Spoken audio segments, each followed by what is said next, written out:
Halo, salam jumpa teman tani. Jangan lupa subscribe, komen, dan tekan tombol loncengnya ya. Karena kita di channel YouTube Wirata Daya ini udah beberapa hari ini kita lagi libur ya. Jadi nggak bikin konten. Jadi gini lagi bikin video di karet ini ya. Rencana ini sudah mau dipanen ya. Besok mungkin panen ya teman-teman.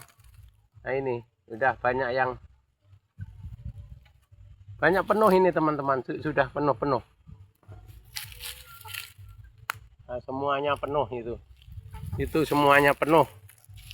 Ini kita sambil ngecek sampai ujung sana sudah penuh semua atau belum.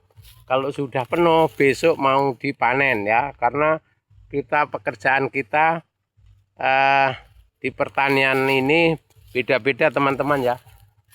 Saya ini ada di pertanian karet, ada di sawit juga, ada di pisang. Kebanyakan kita di kebun pisang ya. Masalahnya yang kebun pisang ini rawan ya, musim panas ini monyetnya juga banyak, penyakit lain banyak ya. Jadi kita tetap banyak di kebun pisang. Jadi di kebun karet ini habis deres kita pagi sebentar, sore sebentar kayak ini. Jadi kita bikin videonya di kebun pisang.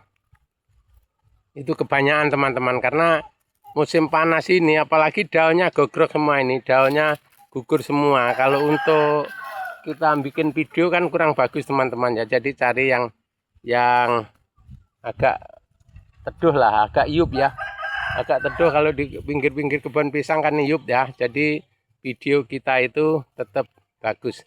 Jadi teman-teman tani, khususnya petani karet maupun sawit, ini saya ingatkan, ini musim panas harus hati-hati ya. Hati-hati dan waspada. Harap dibersihkan di batas-batas, di keliling-keliling tempat teman-teman semuanya, khususnya yang pinggir hutan lah ya. Pada umumnya yang di pinggir hutan. Kalau di Kalimantan ini kan rawan kebakaran teman-teman ya musim panas ini. Jadi kalau kita yang punya kebun karet di pinggir hutan, kita harus selalu diawasi dan selalu dibersihkan yang antara batas hutan dan batas kebun ya teman-teman ya. Karena itu rawan kebakaran, dan juga teman-teman nggak tahu kan solusi kebakaran itu dari mana. Kita kan nggak tahu ya. Nah, jadi kebakaran itu biasanya teman-teman api dari jauh dibawa angin masuk ke situ,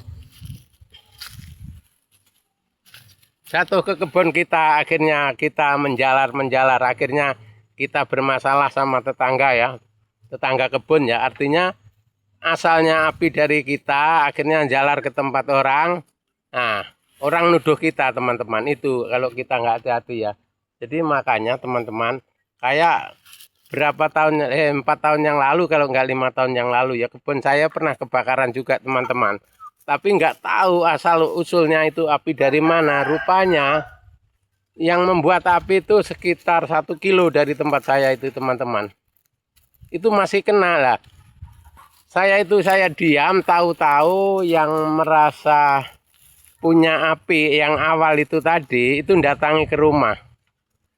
Ngantari ganti rugi teman-teman. Padahal saya nggak tahu, itu anggaplah namanya kebakaran musibah ya. Jadi tahu-tahu ada yang merasa bersalah, itu tadi datang ke rumah minta maaf, minta diajak hitung kebun karetnya berapa per pohon dan berapa jumlahnya kan gitu ya. Itu yang mati itu sekitar 400-an kemarin itu teman-teman, hampir 1 hektar ya yang langsung mati itu.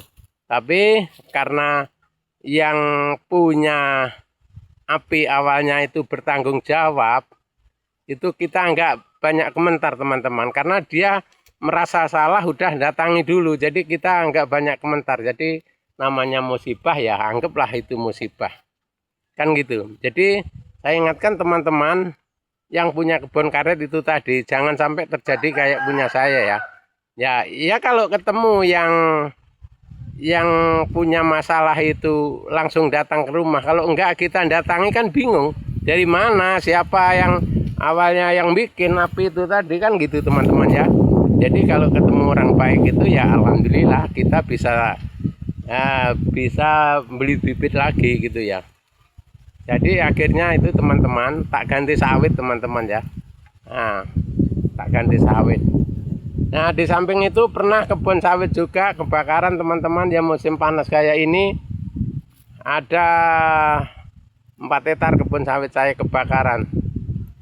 Tapi kebun sawit ini kebakaran nggak apa-apa teman-teman. Kita jangka waktu 3 bulan udah hijau lagi, udah aman lagi itu. Nggak kayak karet, kalau karet langsung mati.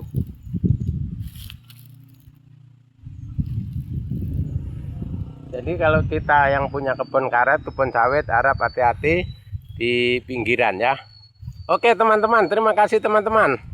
Semoga bermanfaat dan jangan lupa subscribe, komen, dan tekan tombol loncengnya ya, biar selalu mengikuti channel YouTube Wirata Daya tentang perkebunan dan pertanian organik ya teman-teman. Oke, sampai jumpa, semoga bermanfaat. Sampai jumpa video kita yang akan datang. Terima kasih.